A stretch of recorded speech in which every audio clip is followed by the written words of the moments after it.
As we begin this long and gentle journey into the deep past, let us ease into the cradle of civilization, Mesopotamia. The name itself means the land between rivers, and it refers to the fertile stretch of land lying between the Tigris and the Euphrates in present-day Iraq and parts of Syria, Kuwait, and Turkey. This is a place often celebrated by historians as one of the first true centers of human culture, where agriculture, writing, cities, law, and kingship emerged. Tonight, we will walk softly through this land, guided by the steady presence of one of its most enduring figures, King Hammurabi, who ruled in the 18th century BCE and gave us one of the earliest surviving codes of law. Imagine the Mesopotamian plain. The ground is rich with silt carried down each year by flooding rivers. Villages grow into towns, and towns into cities. The air is filled with the sounds of livestock, irrigation channels, and temple bells. This is a land where the rhythms of water shape life, where the cycles of planting and harvest dictate survival. People gather in markets to trade grain, dates, fish, and wool. Clay tablets are inscribed with the earliest attempts at record-keeping in cuneiform script. In this quiet dawn of history, the patterns of life that we take for granted, written contracts, measured laws, organized government, begin to take form. Our journey begins not only with Hammurabi, but also with the deep roots that gave rise to him. Mesopotamia's story stretches back millennia before his reign. The Sumerians, Akkadians, and Babylonians each built upon one another's achievements. Hammurabi's rule, from 1792 to 750 BCE, is situated in this rich continuum. He did not emerge in a vacuum. He rose out of centuries of agricultural innovation, city building, and competition between states. By understanding that larger backdrop, we can see how his laws, his leadership, and his vision carried weight for his people and shaped the centuries that followed. Life in Mesopotamia is marked by both abundance and fragility. The rivers nourish crops but can also destroy with sudden floods. The soil yields plenty, but drought is never far away. The people of the land respond with ingenuity, constructing canals, levees, and reservoirs. These works are not merely practical. They symbolize the cooperation of communities, the leadership of rulers, and the central role of temples. Priests and kings work side by side, blending spiritual and political authority. The gods are believed to dwell in the towering ziggurats, step temple mountains that rise above the plain. To walk into one of these vast structures is to step into the axis between earth and sky. Hammurabi enters this world as a king of Babylon, at a time when the land is divided among many competing city-states. His genius is not only in conquest, but also in unification. Through a careful combination of military strength, diplomacy, and administrative reform, he expands Babylon from a regional power into the heart of an empire. Yet what makes him remembered today is not only his military campaigns, but the way he sought to codify justice. His Code of Hammurabi, inscribed on a towering basalt stele, speaks with a calm and commanding voice. Laws covering theft, trade, marriage, debt, and punishment. These laws do not simply regulate life. They attempt to balance power, to protect the vulnerable, and to establish a sense of order beneath the gaze of the gods. As we drift further into this story, let us remember that Mesopotamia is not just a backdrop of wars and rulers. It is also a living world of ordinary people. Farmers bend over furrows of barley.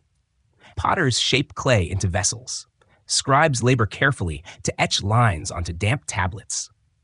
Children play in narrow alleyways. The scent of baking bread mingles with the smoke of sacrificial fires. Daily life, with its joys and struggles, pulses beneath the monumental achievements. In this narrative, we will move calmly and chronologically. We will begin with the earliest origins of Mesopotamian civilization, explore how city-states and cultures developed, and then arrive at Hammurabi himself. We will hear how he came to power, how he ruled, how he built his code of law, and how his legacy lived on long after his death. Each step will be told with gentleness, so that as you rest, you can absorb the rhythms of history without strain. Think of this as both a lesson and a lullaby, where knowledge is carried to you on quiet currents. Our exploration will be divided into 9 chapters. Each one will focus on a different layer of the story: the land, the people, the rise of cities, the early kingdoms, Hammurabi's ascent, his laws, his governance, his world's daily life, and finally, his enduring legacy. By the end, you will have traveled from the earliest farmers to the echoes of Hammurabi in later civilizations. As you prepare to rest, let the cadence of this story slow your thoughts. Feel the calm order of Mesopotamia's canals, the steady turning of its seasons, the eternal watch of its gods. Allow Hammurabi's voice, inscribed in stone, to speak across 4,000 years, reminding us that humanity has always sought order, fairness, and meaning in the face of life's uncertainty. His words and his world endure, not as distant curiosities, but as the foundations of our shared human journey. And so, with calm anticipation, we open the first chapter of this quiet conquest of history. The story of Hammurabi and Mesopotamia begins with the land itself, for geography is destiny. And in Mesopotamia, the stage was set by the extraordinary conditions of nature. The very word Mesopotamia comes from the Greek, meaning between rivers, and it perfectly describes the stretch of fertile lowland between the Tigris and Euphrates. These two rivers, flowing down from the mountains of Anatolia and Zagros, bring life to what would otherwise be a dry and barren landscape. Without their annual floods, the soil would remain parched. With them, it becomes some of the most productive farmland in the ancient world. If you drift now in your imagination, picture a wide plain shimmering under the Mesopotamian sun. In the distance, villages lie clustered along canals that branch out like veins from the main arteries of the rivers. Palm trees sway, their fronds rustling softly in the hot breeze. Irrigation ditches carry water into furrowed fields of barley and wheat. In this way, what nature provides in unpredictable bursts is carefully harnessed by human ingenuity. Floodwaters, though often destructive, deposit layers of nutrient-rich silt. This cycle creates the agricultural abundance that sustains growing populations. The climate of Mesopotamia is harsh. Summers are long and scorching, while winters can bring cold winds sweeping down from the mountains. Rainfall is unreliable. It is the rivers that make survival possible. This dependence on water instills in the people a rhythm of life that is both hopeful and anxious, tied to forces beyond their control. Each year they wait for the floods. Each year they adjust their planting and harvesting. Over time, these patterns encourage the invention of irrigation systems, collective labor, and forms of governance to organize it all. In the gentle quiet of this land, yet also its unpredictability, we find the seeds of civilization. The need to cooperate leads to settlements clustering together. These settlements grow into towns and then into cities.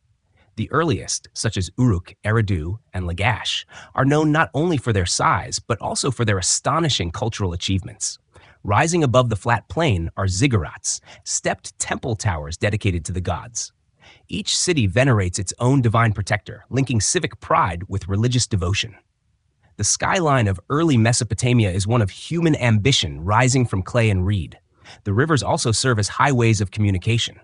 Boats laden with goods travel along them, connecting distant communities. In a world before paved roads, water is the surest way to move people and supplies. Merchants bring copper from Oman, timber from Lebanon, and lapis lazuli from Afghanistan. Mesopotamia, though limited in natural resources beyond clay and grain, becomes a hub of long-distance trade.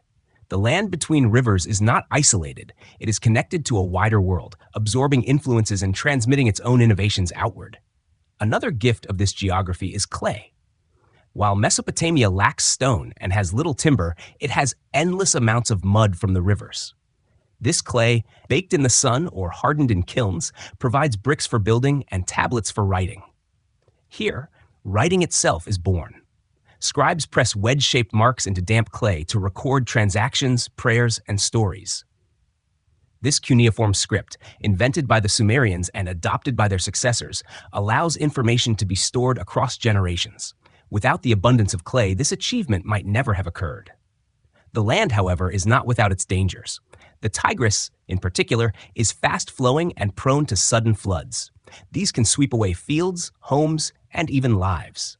The Euphrates, though gentler, also overflows unpredictably. Droughts can arrive with little warning, shriveling crops. Such instability fosters a worldview in which gods are seen as powerful but capricious, needing to be appeased through offerings and rituals. The myths of Mesopotamia are filled with stories of floods, chaos, and divine intervention, mirroring the precariousness of life between the rivers. In these conditions, people develop remarkable resilience. They construct levees and reservoirs, dig canals that stretch for miles, and organize labor to maintain them. Kings present themselves not only as warriors or judges, but as caretakers of the canals, guardians of the fertility of the land. The act of ruling is inseparable from the responsibility of ensuring water flows where it should. This close tie between governance and irrigation explains why central authority becomes so important in Mesopotamian society. As you let your mind wander, you may sense how this landscape shapes both practical life and imagination.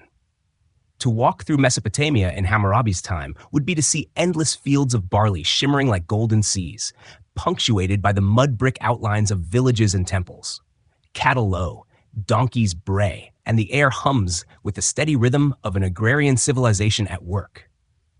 At night, under a vast star-filled sky, people tell stories of gods who created the world out of watery chaos, stories that echo their daily struggles and hopes. It is this land, nourishing yet demanding, bountiful yet precarious, that produces Hammurabi and the Babylonian Empire. Without the rivers, there would be no agriculture to support cities. Without the floods, no need for irrigation, no call for collective organization. Without clay, no writing. The entire arc of Mesopotamian civilization rests upon these environmental foundations. And as we drift deeper into this history, we see that the geography of Mesopotamia is not merely a backdrop, but a central character, shaping human destiny as much as any king or conqueror. In closing this chapter of our journey, reflect on the quiet but relentless flow of the rivers. Like the pulse of time itself, they bring both danger and renewal. They remind us that civilizations are born not only of human ambition, but of the landscapes that cradle them. And so, from the land between rivers, our story flows onward. From the fertile plains of Mesopotamia arose the Sumerians, the earliest known civilization in this land between rivers. As we drift into this chapter, imagine the hum of life in the 3rd millennium BCE, bustling cities emerging from the dust, temple towers gleaming in the sun, and the soft scratching of reed styluses across damp clay tablets. The Sumerians are remembered as the foundation layers of Mesopotamian culture, the people who first transformed scattered villages into organized city-states and who pioneered writing, law, religion, and technology. To understand Hammurabi centuries later, we must first understand the Sumerian groundwork upon which his Babylonian empire would stand. The Sumerians' most lasting contribution is perhaps the invention of writing. Around 3200 BCE, they developed cuneiform, the wedge-shaped system impressed onto clay tablets. At first, these marks record economic transactions, tallies of grain, herds of sheep, or jars of oil. Over time, the script evolves into a versatile tool, capturing myths, hymns, laws, and letters. The Epic of Gilgamesh, one of the world's oldest literary works, is written in this script. With writing, memory stretches beyond the spoken word, binding generations together. Knowledge becomes portable and enduring, stored on thousands of tablets that archaeologists still uncover today. Alongside writing, the Sumerians cultivate urban life. Cities such as Uruk, Lagash, and Eridu rise from the plains, each with its own ruler, patron god, and distinctive identity. Uruk, at its height, houses tens of thousands of inhabitants, making it one of the first true cities in history. Streets are lined with mud brick houses. Workshops hum with the labor of potters, weavers, and metalworkers. Markets overflow with goods. The city becomes not just a cluster of homes, but an organized organism, pulsing with activity and requiring systems of governance to hold it together. Religion is the heart of Sumerian society. Each city-state venerates a deity who protects and embodies the community. Towering above the city is the ziggurat, a stepped temple built of mud bricks and dedicated to the city's god. In Uruk, the goddess Inanna, associated with love, fertility, and war, is honored. In Nippur, the god Enlil is revered as the lord of the air. These temples are not only spiritual centers, but also economic hubs. Priests manage land holdings, oversee storage of grain, and coordinate the labor of thousands. To be a Sumerian is to live in the shadow of the gods, whose favor is believed to determine the city's prosperity. The Sumerians also give us many practical innovations. They develop the plow to till the fields, the potter's wheel to shape vessels with efficiency, and the sail to harness wind for trade.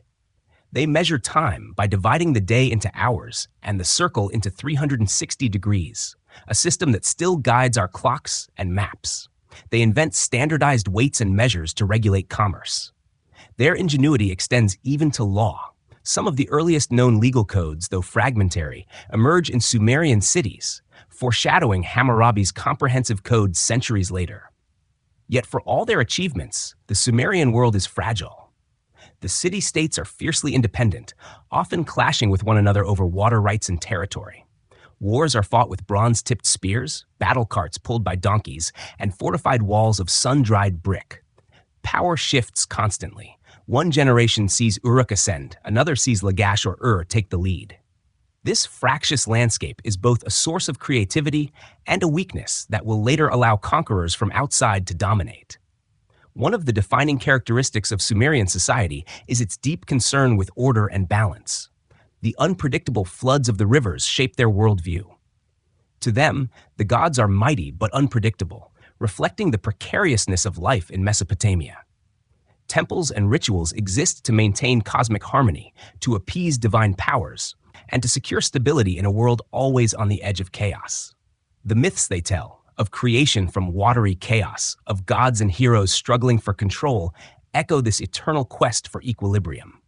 Daily life for the Sumerians is grounded yet rich in culture. Farmers labor in the fields, guiding plows drawn by oxen, planting barley and wheat, tending herds of sheep and goats. In the cities, artisans produce intricate jewelry of gold and silver, and scribes learn their craft in schools known as tablet houses. Children copy out lines of text until their hands ache, training to join the ranks of literate elites. Women, though often excluded from political power, play vital roles as priestesses, merchants, and property owners. Society is stratified, with kings and priests at the top, free citizens in the middle, and slaves, often war captives, at the bottom. Yet within this structure, the pulse of community life flows steadily. The Sumerian achievement is not only technical, but spiritual. They bequeath to humanity a vision of organized life, a city as a sacred and civic space, writing as a vessel of memory, law as a tool of fairness, and ritual as a bridge between earth and heaven. These concepts will ripple through later civilizations, including Hammurabi's Babylon. He inherits not a blank slate, but a rich legacy of Sumerian innovations and institutions, reshaping them for his own time. As we pause at the close of this section, let us reflect on the Sumerians as the dreamers of beginnings.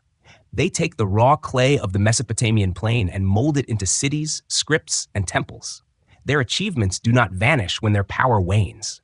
They endure, inscribed in cuneiform tablets and embedded in the very structure of Mesopotamian society. As you rest, imagine walking through Uruk at twilight, the sky glowing red as the ziggurat casts a long shadow, and the voices of scribes and priests mingle with the rustling of palm trees. It is in this world of beginnings that the seeds of Hammurabi's age are planted. From the Sumerian city-states, rich in creativity but fractured in politics, we now drift into the story of the first great empire to rise in Mesopotamia, the Akkadian Empire.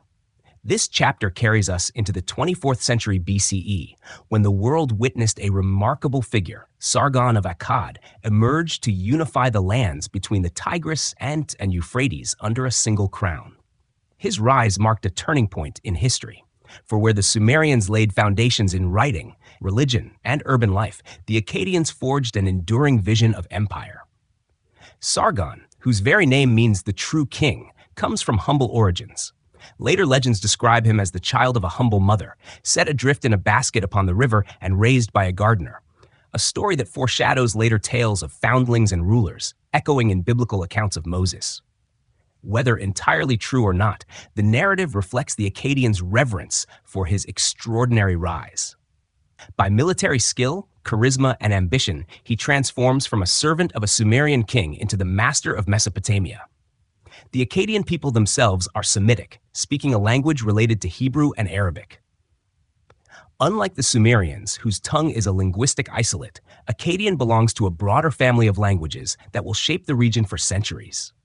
As Sargon consolidates power, Akkadian becomes the administrative language of the empire. Cuneiform script adapts to record it, demonstrating how flexible the writing system has become. Over time, Akkadian replaces Sumerian as the spoken language of daily life, though Sumerian lingers on as a language of learning, ritual, and tradition.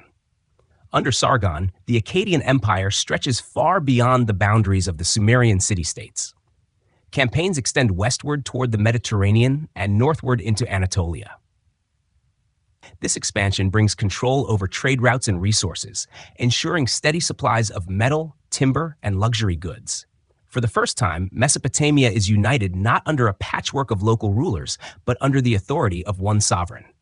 The idea of empire, centralized rule over diverse peoples, becomes a model that future leaders, including Hammurabi, will inherit.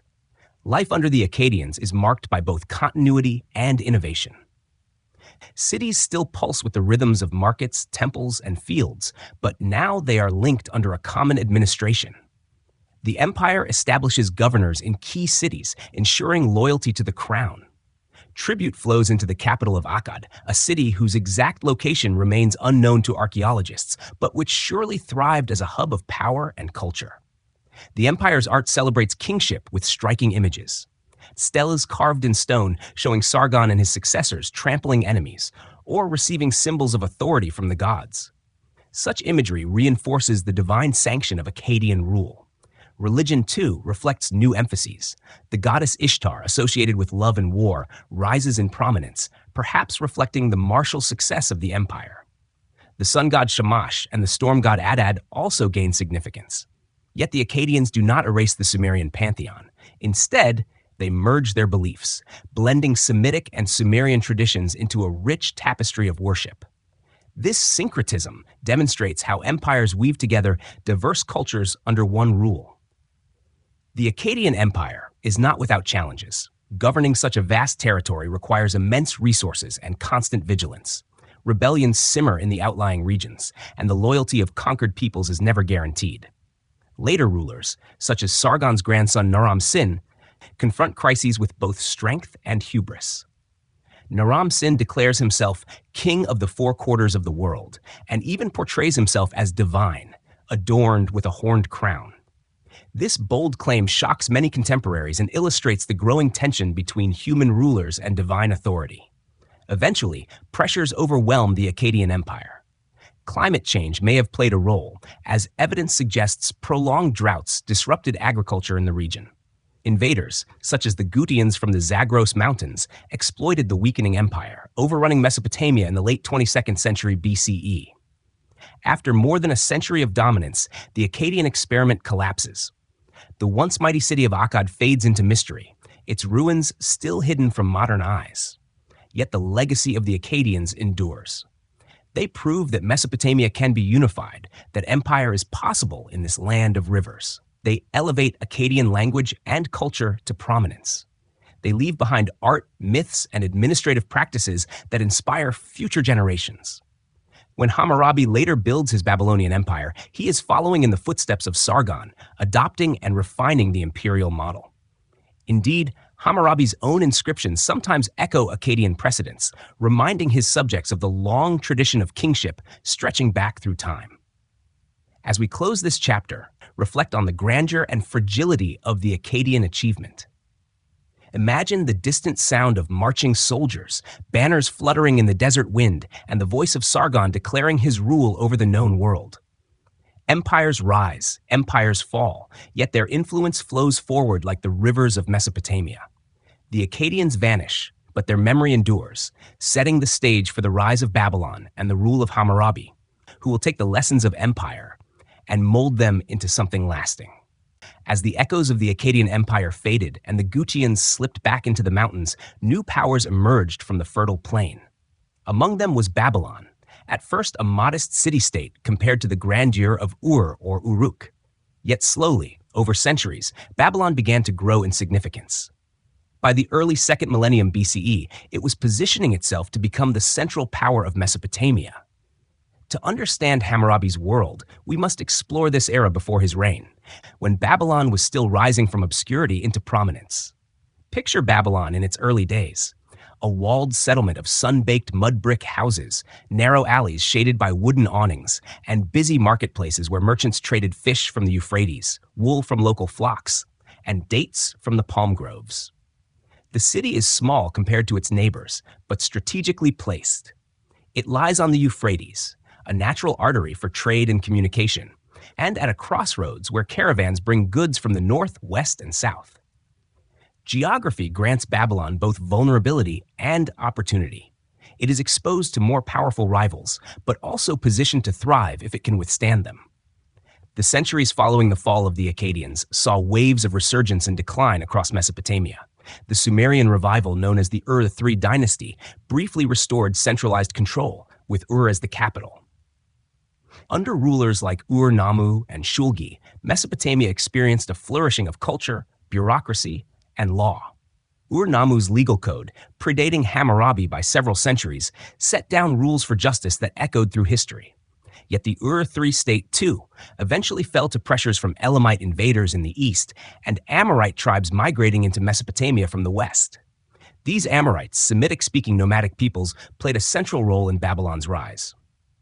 By the early 19th century BCE, Amorite dynasties ruled many Mesopotamian city-states. In Babylon, an Amorite line came to power that would culminate in Hammurabi. Their ascendancy reflected the shifting demographics of the region, as old Sumerian traditions blended with new Semitic influences. The Babylon that Hammurabi inherited was thus a city born of cultural fusion. Sumerian temples and writing coexisted with Amorite leadership and language. Religion in pre-Hammurabi Babylon focused on Marduk, a local god who would grow in importance as the city itself expanded. Originally a relatively minor deity, Marduk became associated with order, creation, and kingship. Over time, the priests of Babylon elevated him above older gods like Enlil of Nippur. By linking the city's fate to Marduk's rising power, Babylon carved out a spiritual identity that bolstered its political ambitions. The cult of Marduk provided a unifying symbol for the Babylonian people and would later be harnessed by Hammurabi to legitimize his rule. Economically, Babylon prospered from its fertile hinterland and its location on key trade routes. Irrigation canals carried Euphrates water into surrounding fields, where farmers cultivated barley, wheat, lentils, and dates. Shepherds grazed sheep and goats, producing wool for weaving. The surplus supported artisans who crafted pottery, textiles, and metal tools. Trade networks extended outward, tin from the east mixed with copper from Oman to create bronze. Cedar wood arrived from Lebanon. Lapis lazuli from Afghanistan sparkled in jewelry. Babylon's wealth grew not from isolation, but from integration with the wider world. Politically, however, Babylon was still vulnerable. Surrounding city-states like Larsa, Isin, and Eshnunna often outshone it in strength. These rivals competed fiercely for control of land and trade routes, waging wars that constantly redrew the map of Mesopotamia. Alliances shifted with the seasons. One year Babylon aligned with one power, the next it turned against them. It was a world of precarious balance, where survival depended on both diplomacy and the ability to muster armies. The kings of pre-Hammurabi Babylon were not yet masters of Mesopotamia. They were local rulers, asserting authority over their city and its nearby lands, while cautiously navigating the larger geopolitical landscape. Still, each generation expanded Babylon's influence bit by bit. Fortifications were strengthened, temples were enriched, and trade routes secured. The groundwork was being laid for something greater. In this period, Mesopotamian society itself remained vibrant and diverse. Families lived in houses clustered along narrow streets. Children learned to read cuneiform in scribal schools. Festivals honored the gods with music, processions, and offerings. Justice was administered by local judges, guided by earlier codes of law. The fabric of daily life, woven from farming, trade, worship, and family bonds, provided stability even as politics swirled around it. As we drift gently through this landscape, we sense a city poised on the edge of transformation. Babylon, before Hammurabi, is not yet the glittering metropolis of later fame, but it is gathering strength, waiting for a leader to elevate it beyond its rivals. That leader will come in Hammurabi, who will harness both the traditions of Sumer and Akkad and the rising spirit of Babylon to craft a lasting empire. For now, imagine the city at dusk, the Euphrates glimmering as barges float past its banks. The temple of Marduk towers modestly above the rooftops, its priests tending fires and preparing rituals. Merchants close their stalls, families gather in courtyards, and the city sleeps beneath a sky dense with stars. Babylon is dreaming of greatness, dreaming of a king who will bring it to life. Soon, Hammurabi will awaken that dream. With Babylon's foundations in place, we now come to Hammurabi himself, the figure who will transform a modest city-state into a commanding empire. His reign begins in 1792 BCE, when he inherits the throne from his father, Sin-Muballit. At this moment, Babylon is still relatively small, overshadowed by powerful neighbors like Larsa in the south and Eshnunna in the north. Yet, within half a century, Hammurabi will achieve what few before him had managed: the unification of nearly all Mesopotamia under his rule. To drift through this story is to watch ambition, patience, and vision unfold in steady rhythms, like the flow of the Euphrates itself. Hammurabi's ascent is shaped by careful balance. In his early years as king, he avoids reckless conquest, focusing instead on strengthening Babylon from within. He improves irrigation systems to ensure fertile harvests, renovates temples to honor the gods, and administers justice to build loyalty among his subjects. By presenting himself as both a capable ruler and a pious servant of Marduk, he secures the trust of his people. This dual image, practical governor and divinely sanctioned king, will become one of the hallmarks of his reign. Diplomacy plays a central role in Hammurabi's rise. Surrounded by rival kingdoms, he forges alliances and treaties, often masking his growing strength beneath gestures of friendship. He corresponds with rulers in Mari, Eshnunna, and Assyria, negotiating trade agreements and non-aggression pacts. For years, Hammurabi cultivates the appearance of cooperation, all the while consolidating resources, training armies, and preparing for a more assertive stage. His patience reflects a deep understanding of the volatile Mesopotamian political landscape, where rash moves could spell disaster. When the time is right, Hammurabi shifts from diplomacy to decisive action. He first targets smaller city-states, expanding Babylon's control gradually.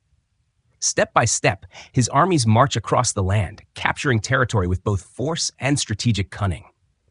Victories are followed by administrative reforms, new governors, standardized laws, and integration of conquered lands into Babylon's orbit.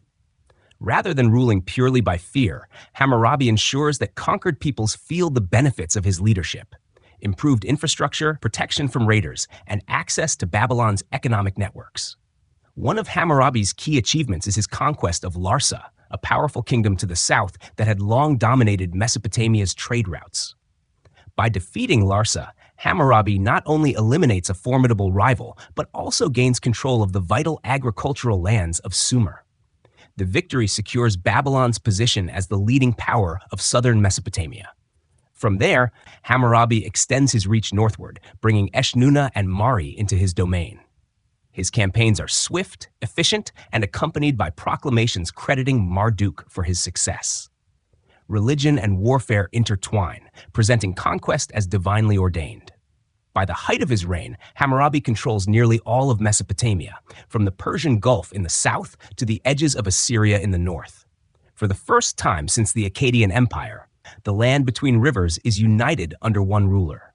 The capital, Babylon, becomes not just a city, but the beating heart of an empire. Its temples grow in grandeur, its markets swell with goods, and its scribes record the achievements of the king who brought unity to the fractured land. Throughout this expansion, Hammurabi carefully cultivates his image as a shepherd of his people. He is not merely a conqueror, he is portrayed as a caretaker, a father to his subjects, and a servant of justice. In his inscriptions, he often refers to himself as the king who makes the four quarters of the world obedient, but also as the shepherd chosen by Marduk. This blending of power and benevolence reassures his subjects, softening the harsh realities of conquest with the promise of divine protection and just rule. Yet the challenges of ruling such a vast empire are immense. Hammurabi must coordinate governors across distant territories, maintain irrigation systems, and secure trade routes against bandits and rivals. His genius lies in administration as much as in war. By standardizing laws, strengthening infrastructure, and reinforcing the authority of Babylon, he ensures that his empire does not dissolve into chaos after conquest. Where other rulers expanded recklessly, Hammurabi builds systems to sustain unity. As we picture Babylon in this time, imagine its streets bustling with merchants speaking many languages, its temples crowded with worshippers offering prayers to Marduk, and its palaces echoing with the voices of officials from every corner of the empire. Hammurabi presides over it all with calm authority, aware that his reign marks a turning point in the long story of Mesopotamia. His ascent is not simply the rise of one man, but the emergence of a city into destiny, a small settlement elevated into the center of the ancient world. And so Hammurabi's rise to power is a tale of patience rewarded, strategy executed with precision, and vision fulfilled. Like the steady accumulation of silt that enriches the fields, his accomplishments build layer upon layer until Babylon stands as the great power of Mesopotamia. As we rest with this thought, let us reflect on the calm strength of a ruler who saw beyond his own city walls and imagined an empire bound together by law, faith, and order. The name of Hammurabi resonates across history, not only because he built an empire, but because he left behind one of humanity's earliest comprehensive codes of law. The Code of Hammurabi endures as a testament to the attempt to govern human life with order, clarity, and a sense of fairness, even in an age when power was often wielded by the strong against the weak. To fall asleep to this chapter is to listen to the calm yet firm voice of a king who sought to bring justice into the daily lives of his people. The code itself is most famously preserved on a tall basalt stele, over 7 feet high, discovered in 1901 in Susa, where it had been carried centuries later as a war trophy. At the top of the stone is a carved image of Hammurabi, standing before Shamash, the sun god and deity of justice. Shamash is depicted seated, rays emanating from his shoulders, handing Hammurabi a staff and ring, symbols of authority. This visual message makes clear that the laws are not merely the inventions of a mortal king. They are granted under divine sanction. Beneath this image, over 280 laws are inscribed in cuneiform, covering a wide range of topics from commerce and contracts to family life and criminal punishment. The laws themselves reveal a society deeply concerned with structure and stability. Many deal with property and trade, rules about debts, loans, and contracts, regulations for merchants, and protections for buyers and sellers.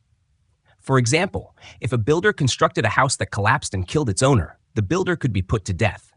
If the collapse killed the owner's son, the builder's son might be executed.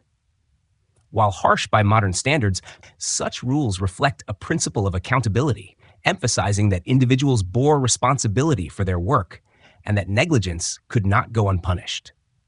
Family life is another central concern. The code includes laws about marriage, divorce, inheritance, and adoption.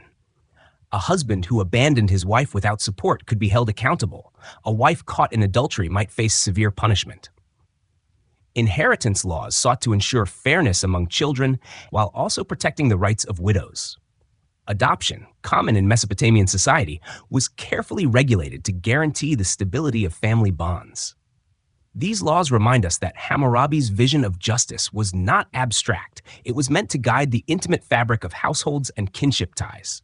The principle of lex talionis, or an eye for an eye, appears throughout the code. This idea of reciprocal justice meant that punishments should reflect the severity of the crime. While often severe, this principle was also a way to set limits, preventing cycles of endless vengeance by offering standardized responses. Importantly, the code also distinguishes between classes. Punishments for harming a noble were harsher than those for harming a commoner or a slave.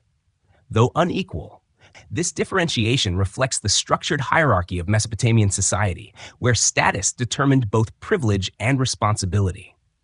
The code also shows surprising concern for protecting the vulnerable. Several laws address the rights of widows, orphans, and the poor, ensuring that they are not exploited by the powerful. Debt slavery, when individuals sold themselves or family members to repay loans, was restricted to 3 years of service, after which freedom had to be restored. Such provisions suggest that Hammurabi wished to portray himself as a guardian of justice, not merely an enforcer of elite privilege. In his prologue, inscribed at the beginning of the code, Hammurabi declares that he was called by the gods to bring about the rule of righteousness in the land, to destroy the wicked and the evildoers, so that the strong should not harm the weak. Beyond the text itself, the Code of Hammurabi served symbolic purposes. Few ordinary citizens could read the dense cuneiform on the stone, but the very act of displaying the stele in a public space carried meaning. It signaled that the king's justice was visible, permanent, and accessible. The laws were not hidden in palace archives, but inscribed where the community could see them. Even if most relied on scribes or officials to interpret the text, the presence of the code stood as a physical reminder that justice was part of the social order.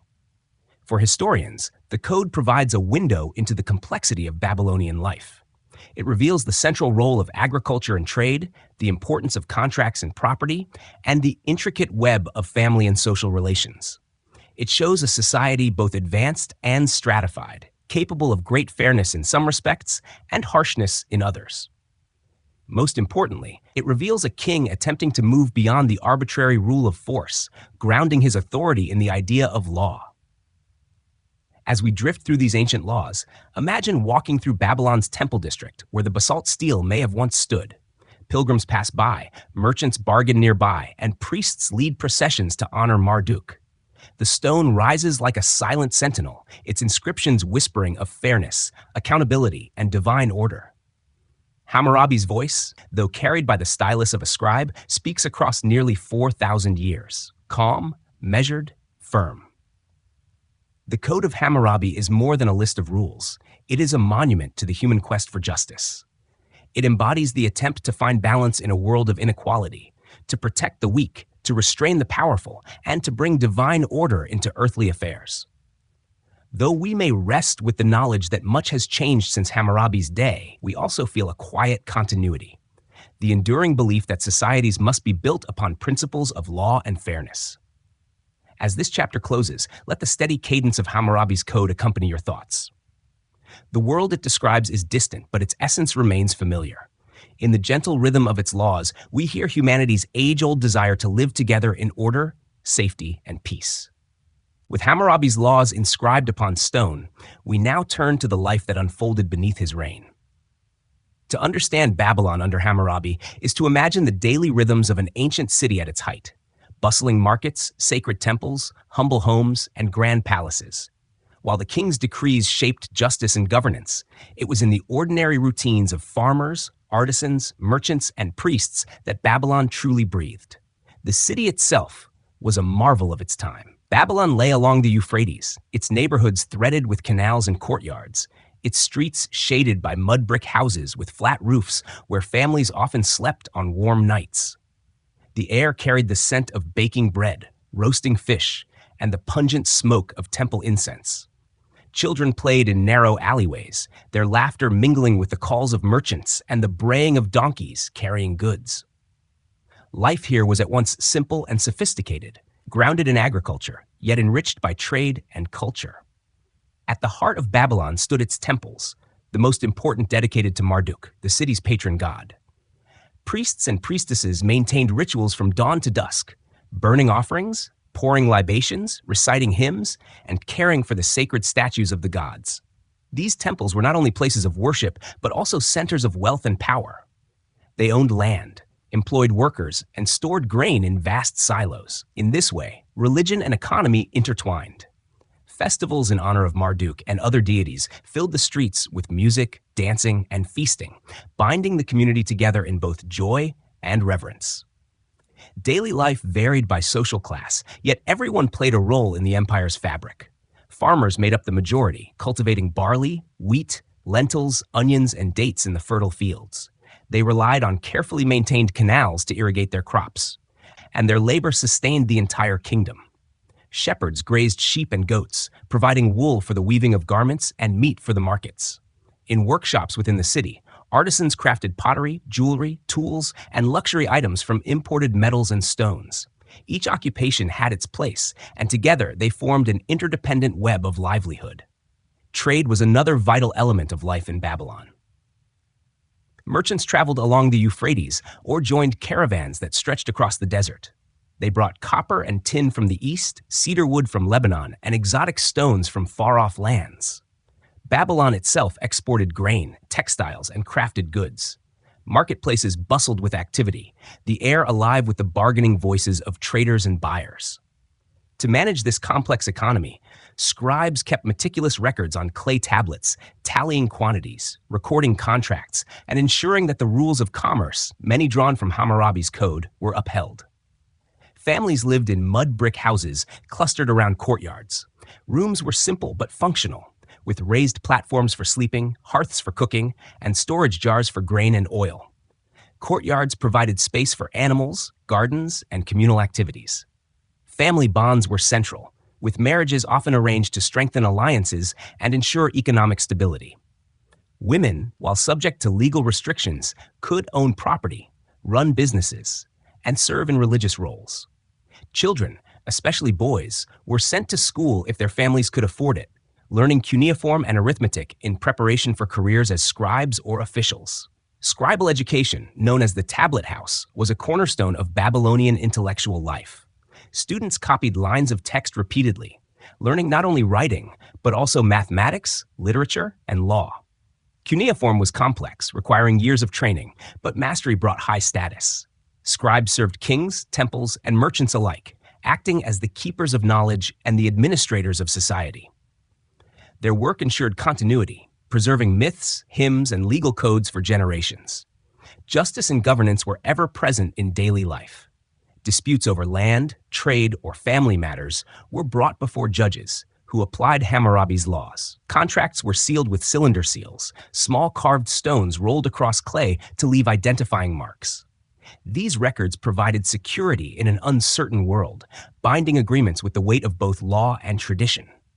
Ordinary citizens might never see Hammurabi himself, but they lived within the system he created, one that promised fairness and order, even amid hardship. The culture of Babylon thrived beyond work and law. Music, played on lyres and flutes, filled homes and temples alike. Poetry and myths were recited at gatherings, connecting people to the great epics of their ancestors. Stories of Gilgamesh, of creation, and of floods tied everyday life to cosmic themes, offering meaning in a world of uncertainty. Artisans decorated pottery with geometric designs, and sculptors carved figures of gods, kings, and animals, adorning both public spaces and private homes. As evening settled over the city, families gathered in courtyards to share meals of bread, dates, onions, and roasted meat. Oil lamps flickered against mud brick walls, casting soft light as voices rose in conversation and prayer.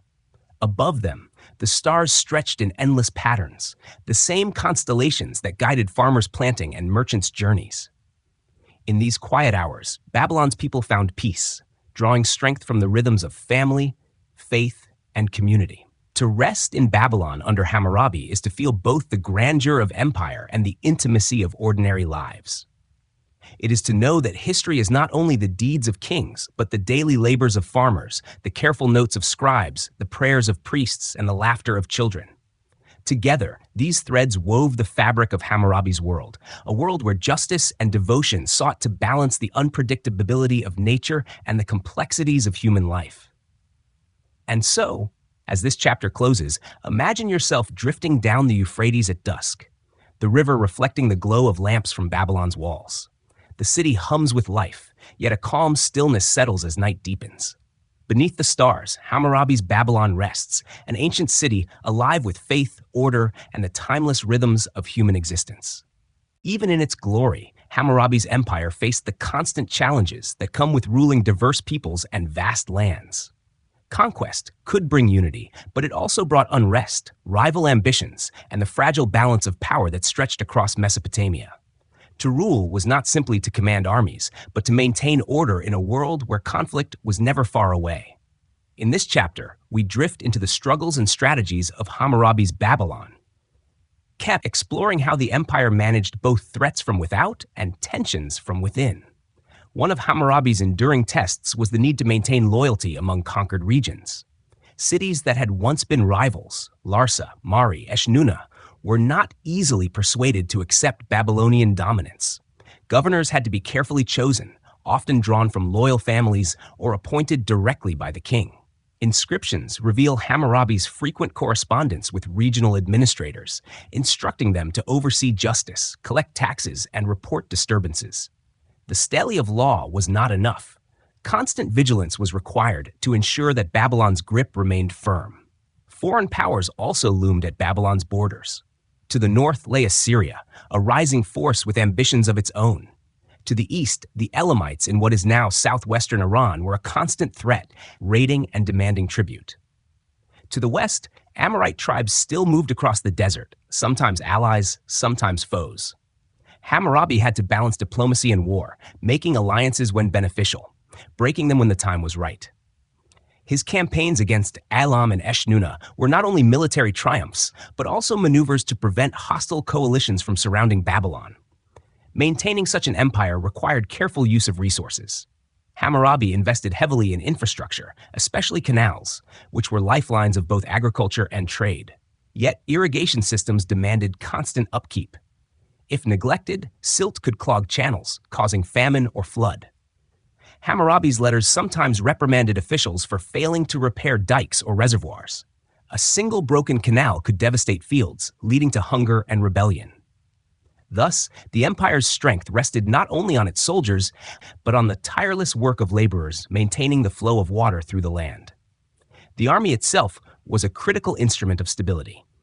Hammurabi's forces included both conscripted farmers and professional soldiers, equipped with bronze weapons, bows, and chariots. Campaigns often began in spring, after the harvest was sown, and ended before autumn, when fields needed tending again.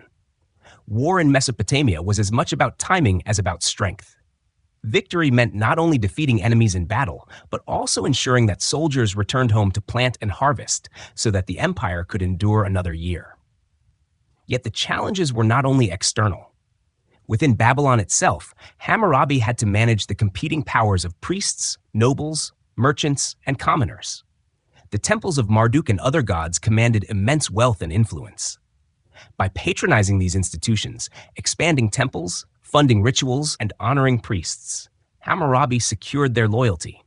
But he also needed to keep their power in balance, ensuring that no single group could challenge royal authority. His laws helped achieve this by regulating economic disputes and reinforcing the king as the ultimate source of justice. Rebellion was a constant possibility, particularly in distant regions. When cities resisted, Hammurabi responded swiftly. Sometimes this meant military reprisals. Other times it meant pragmatic negotiation, offering favorable terms to bring rebellious leaders back into the fold. In the records that survive, we see a king who understood both the sword and the word, alternating between severity and mercy to hold his empire together. The weight of empire also rested upon the economy. Taxes had to be collected, debts repaid, and trade kept flowing. Hammurabi's code contained detailed provisions about loans, interest rates, and commercial contracts. These regulations were not abstract. They were tools to stabilize the economic life of the empire.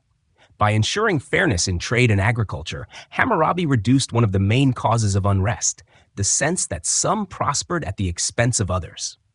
Despite these efforts, the empire was never entirely secure. Distant provinces sometimes slipped away, border raids persisted, and rival powers waited for weakness. Hammurabi's genius lay in his ability to respond to these challenges without allowing the center to collapse. His reign was long, lasting over 4 decades, and during this time, Babylon's prestige rose steadily. By the time of his death, the city was recognized as the heart of Mesopotamia, a position it would retain for centuries. To picture Babylon in this era is to imagine both grandeur and tension.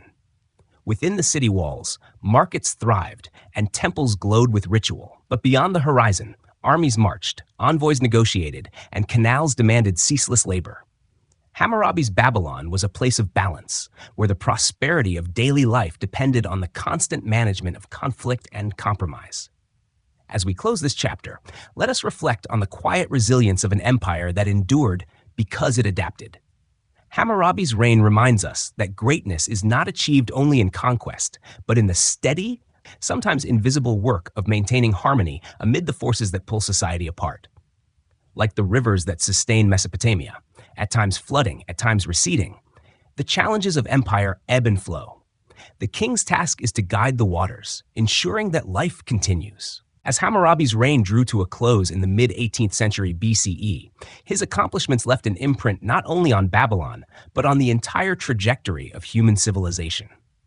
This final section invites us to drift gently through the legacy of Hammurabi, a legacy that echoes in law, culture, and the very idea of kingship. His Babylon became more than a city. It became a symbol of order, learning, and justice, remembered for centuries after the king himself returned to the earth. The immediate impact of Hammurabi's rule was the consolidation of Babylon as the preeminent power in Mesopotamia. When he first ascended the throne, Babylon was but one of many competing city-states. By the end of his reign, it was the unrivaled center of the land between rivers. This transformation elevated not only the city, but also its patron god, Marduk. Under Hammurabi, Marduk was declared supreme among the Mesopotamian pantheon. The great creation myth, the Enuma Elish, composed in later centuries, reflects this shift by portraying Marduk as the god who brings order out of chaos. In this way, Hammurabi's political unification of Mesopotamia became woven into its religious worldview, merging divine and royal authority in a way that endured long after his death. The Code of Hammurabi, perhaps his most famous legacy, also lived on in memory and influence. Although later Mesopotamian rulers issued their own legal codes, Hammurabi stood out for its scope and permanence. The stele inscribed with his laws was a symbol of visible justice, a reminder that the king was both guardian and enforcer of fairness. Later cultures, including the Hebrews and Greeks, drew upon principles of proportional justice and codified law that recall Hammurabi's vision. Though time has softened its harsh edges in our imagination, the code remains a foundational moment in humanity's pursuit of order. In governance, Hammurabi left behind administrative structures that endured for generations. His emphasis on irrigation, taxation, and provincial oversight became models for later kings. The idea that rulers were not only conquerors but also caretakers, the shepherds of their people, was enshrined in his inscriptions and echoed in the ideology of later empires. Babylon became synonymous with strong, centralized rule, influencing Assyrians, Persians, and others who would later control Mesopotamia. Culturally, Hammurabi's era helped solidify Babylon's identity as a beacon of learning and tradition. The scribal schools that flourished under his reign ensured the survival of Sumerian literature and the spread of Akkadian as the language of administration and diplomacy. The myths, hymns, and historical records preserved on clay tablets became part of the shared memory of Mesopotamia. Without Hammurabi's patronage of scribes and administrators, much of this cultural continuity might have been lost. Yet Hammurabi's legacy was not without fragility. After his death around 1750 BCE, his empire began to weaken. Successors struggled to maintain the unity he had forged, and within a century, Babylon faced challenges from the Kassites and other powers. The empire fractured, but the memory of Hammurabi remained. Later dynasties evoked his name to claim legitimacy, presenting themselves as heirs to his vision of justice and order. His shadow stretched across centuries, shaping Mesopotamian identity long after his empire had dissolved. The story of Hammurabi also became part of humanity's broader heritage. His code, rediscovered in the modern age, has been studied, translated, and displayed in museums such as the Louvre, where visitors gaze upon the basalt stele with awe. Scholars compare his laws to later traditions, tracing lines of influence from ancient Babylon to biblical commandments, from Greek philosophy to Roman law. In classrooms and lecture halls, Hammurabi's name is invoked whenever we consider the origins of justice, governance, and civilization itself. On a more intimate level, Hammurabi's legacy invites us to reflect on the balance between power and fairness. His empire, like all empires, was built on conquest and maintained by authority. Yet his laws reveal a concern with protecting the weak, restraining exploitation, and ensuring accountability. It is this duality, ruler as conqueror, but also as guardian, that gives Hammurabi his enduring resonance. His reign reminds us that true leadership is not only measured in victories, but in the systems and values that sustain a community beyond the lifetime of one king. As we drift through these closing thoughts, let us picture Babylon at its zenith. The Euphrates glitters in the sun, barges carry goods from distant lands, and temple towers rise above the city. In the marketplace, merchants exchange grain, wool, and lapis lazuli. In the temple courts, priests offer sacrifices to Marduk. In quiet homes, families gather to share meals and stories. Somewhere in the city, a scribe presses a stylus into clay, recording Hammurabi's decrees so that generations yet unborn might remember them. Above it all, the stele stands tall, carved with words that echo across time, laws to protect, to guide, to sustain. When we close our eyes, we may sense how distant centuries collapse into one continuous thread. Hammurabi's Babylon belongs to a world long gone, Yet its aspirations feel familiar. We too seek justice, stability, and meaning. We too wrestle with the tension between strength and compassion. The king who once ruled from the land between rivers speaks still, his voice softened by time but steady as the flow of water across the plain. As this final section ends, rest in the knowledge that history is not only a tale of wars and empires, but of ideas and values carried forward like seeds on the wind. Hammurabi's legacy is not confined to his lifetime. It lives in the very structures of human society, in our laws, our cities, and our quest for fairness. His empire may have faded, but his vision endures, reminding us of the timeless pursuit of order in the face of life's uncertainty. And so, we let this journey end where it began, in the quiet flow of Mesopotamia's rivers, eternal and unyielding, carrying with them the memory of Hammurabi, the shepherd king.